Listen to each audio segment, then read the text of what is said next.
আসসালামু আলাইকুম এভরিওয়ান। এই গাড়িটা কিছুদিন আগে নিছি। এই গাড়িটা ছিল আপনার এলপিজি ও অকটেন। কিন্তু গতকালকে এই গাড়িটা সিএনজি করা হলো।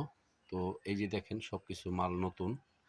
এই যে এগুলা সব নতুন দিয়া সিএনজি করা হয়েছে। তো এই সিএনজি করতে আমাদের খরচ পড়ছে মোটামুটি ৮৫,০০০ টাকা ওনাকে দিতে হয়েছে, নতুন সিলিন্ডার সহ। এই যে দেখেন নতুন সিলিন্ডার, এটা হচ্ছে 90 সিলিন্ডার।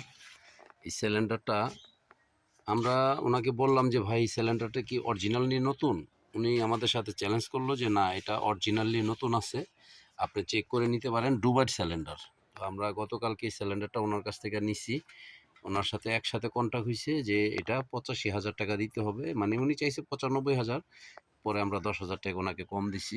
তো যাই হোক, গাড়িটা গ্যাস করার একটাই উদ্দেশ্য যে এলপিজিতে অনেক টাকা খরচ হয়। এই হচ্ছে গাড়ি।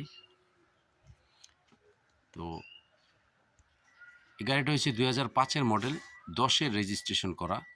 তো গাড়িটার লুক এতটাই সুন্দর, এতটাই স্বচ্ছ।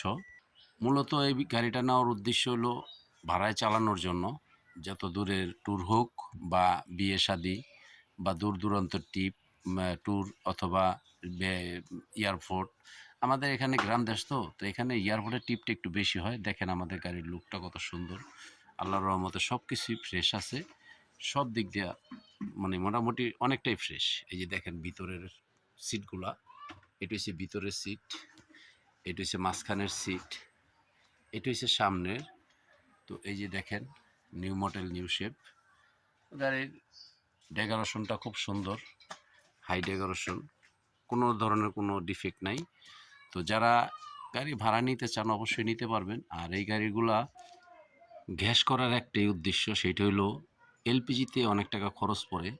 তো ভাড়ায় টিপ মারার পরে এত টাকা খরচ দিয়ে পোষানো যায় না, যার কারণে গ্যাস করে ফেলাইলাম, যাতে ২ পয়সা কমেও যাইতে পারি বা সেবা দিতে পারি। আর অন্য অন্য গাড়ি থেকে যাতে ২-৫০০ টাকা কম নিতে পারি, যাতে আমার গাড়িটা বইসা না থাকে। যারা এই ধরনের চিন্তা ভাবনা করতেছেন গ্যাস করবেন, অবশ্যই গ্যাস করলে ভালো।